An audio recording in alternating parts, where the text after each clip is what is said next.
почитувани, драги приятели, любители на шахот, шахисти, гости от Сърбия. Все што има почеток, има и свој крај. Така и овој наш турнир Аурора 2023 го прогласуваме за затворен. Благодарам на сите. Се надевам да ти оставиме убав печаток на сите вас и дека до година ќе ни дојдете пак во уште поголем број.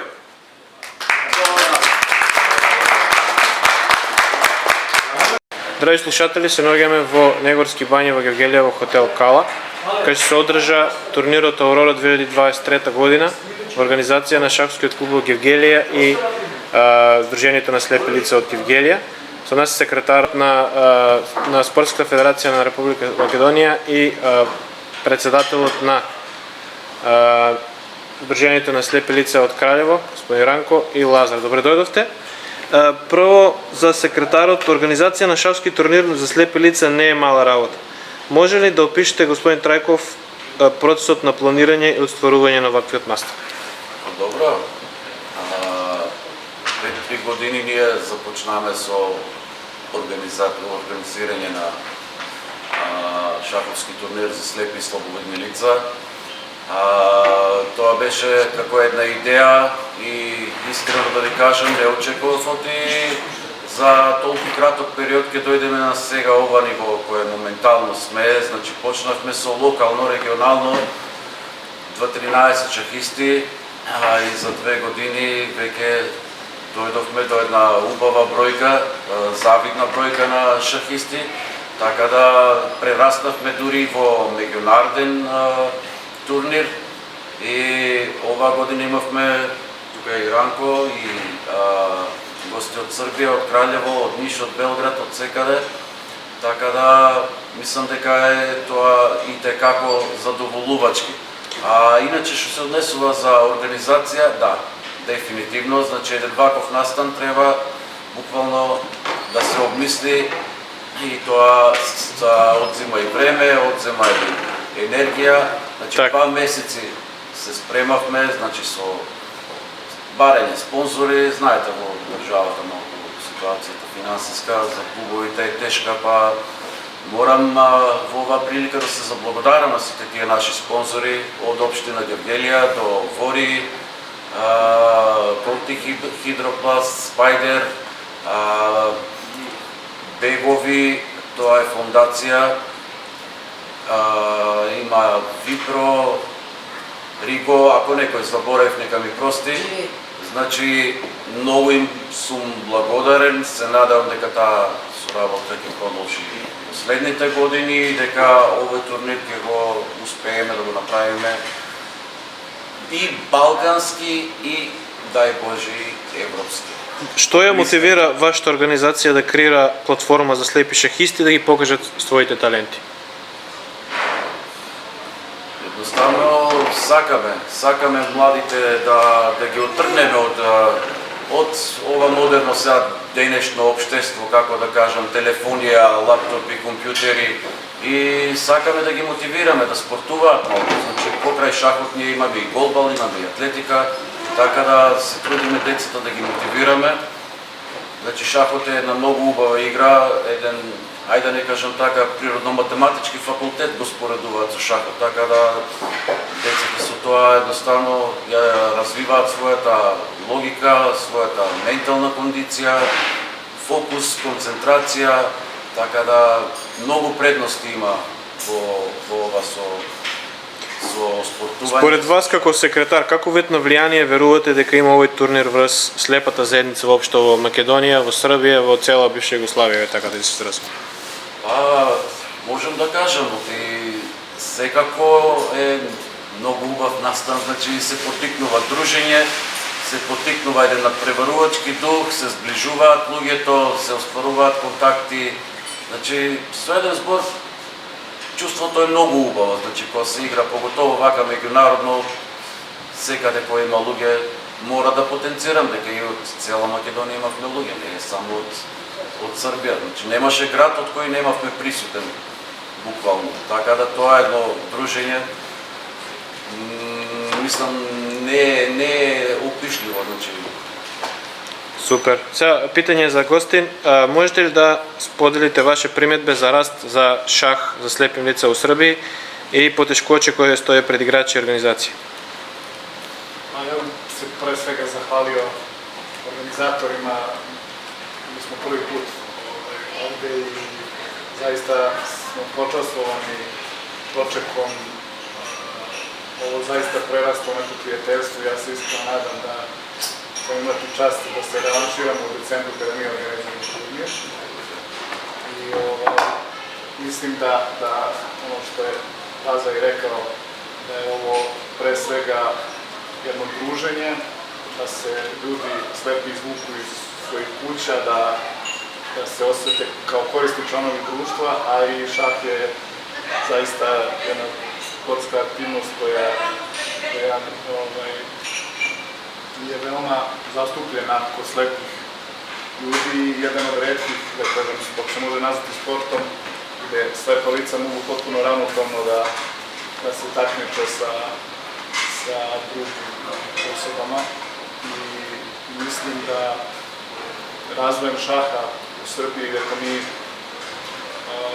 prosto radimo na šahu u Srbiji, ove godine smo postali svetski prvaci na ekipnom prvenstvu za slepih slabovide, što je jedan od velikih uspjeh, što je samo dokaz da se dobro radi, a i organizacija ovakvih turnira međunarodnih u Srbiji i u okruženju doprinosi razvoju šaha.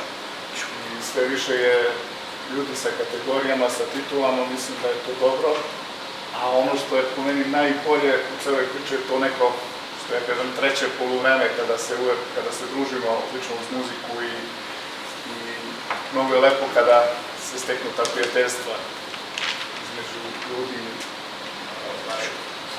koje nekada dijele kilometri, ali smo bliski zbog hendikepa i onih stvari koje zajedno doživljamo. Tako. Каква подршка и ресурси сметате да су неопходни за да могу слепи шахистите да искористе ваков потенцијал на компетитивни настани? Рекли сте да Србија е првак у свету. Какве савјети имате за македонски шахисти?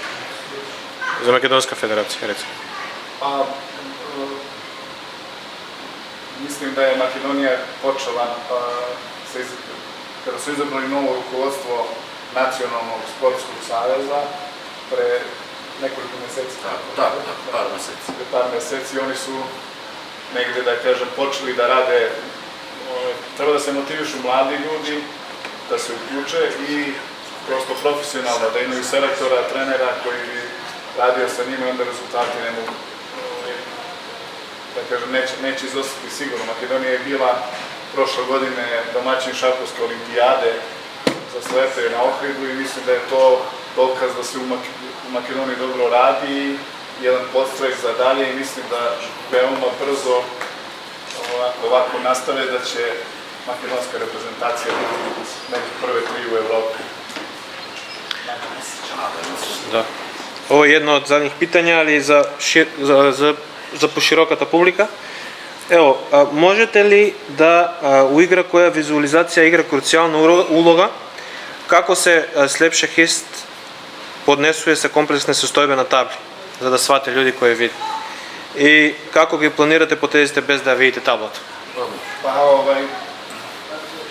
Ljudi koji se bave profesionalno šahom, koji igraju, planiraju poteze unapred, znači imaju, da kažem, šahovsku tablu u glavi. Tako da velika većina šahista naših slepih ne pipa tablu, mada su table prilagođene da figure imaju nožice koje se zabade, da se ne bi obarale i pomerale prilikom pipanja i razlikuju se bele i crne figure, imaju oznake. Ali, znači, bolji šahisti i ljudi koji vide, znači, planiraju poteze unapred, znači imaju bukvalno tablu unapred, tako i slepi. I jedina je razlika u šahu je slepi, zašto nama je potrebno govoriti notaciju, znači šta je protivnik odigrao potez i onda, znači, bukvalno stvara se slika u glavi i pravi se kombinatorika, to je uvijek, to nema neke. Znači, nije nikakva prepreka da slepi ljudi igraju u šahu. Naprotiv, mislim čak da smo mi u prednosti jer se malo bolje koncentrišemo, nego ne odvlači nam pažnju neke stvari sa strane kao što to ljudima koji vide, recimo, mogu da odvuku neki malo bolje koncentrisani na samu partiju poziciju. Ok. Zadnje pitanje, kakve su vašите za ovaj turnir интересни моменти, дали се одвиваше ЕВС спортски и кои се следните планови на спортската федерација на слепи на Македонија? Можам да кажам дека како домакин тука на Аурора 2023 сум презадоволен од тоа како турнирот беше организирана и како беше содружење со шаховскиот дел, значи спортскиот дел. Значи беше тесно до самиот крај, борбата за првите 3 места беше неизвестна се до последно коло и морам да кажам дека трето место беше Лука Булатовиќ од, како беше спортскиот клуб Кралево? Фокус Кралево. Второ место е нашиот репрезентативец Зоран Константиновски и прво место најдобриот шахист можеби во Македонија моментално кај слепите лица Жарко Селковски од Тетово. Така да имавме и една награда за најмлад шахист. Тоа беше нашата членка на спортскиот клуб Аурора, Лана Трајкова, која е доста перспективна и мислам дека ако продолжи со ова темпо на тренирање, дека многу наскоро ќе почне да се закитува со медали, со пекари, така да тоа би било тоа. Значи во глобала убаво поминавме прекрасно, така да спортската федерација секогаш е тука да ги помага клубовите во Република Македонија. Пред некој време се одржа и мислам имавме емисија со вас и полуфиналето и финалето во шах. Значи може тоа кој сака слободно на вашиот канал да си ја преслуша таа емисија. Значи се планираат и други активности, не е само шахот, значи како подпредседател јас на спортската федерација можам да навестам дека сега ќе следуваат квалификации во голбал, па државно првенство во голбал, тука се планира да биде атлетиката, измеѓу ќе има други викенд шаховски турнири, што на домашно, што на меѓународно поле, така да има доста активности. Сега е тој баш најплоден период, септември, октомври, кога малку паѓа температурите и едноставно сега е погодно за сите тие активности да се остварат. Така, ви благодарам што гостувате во спорт и се гледаме во наредна прилика. Благодарим на поканата.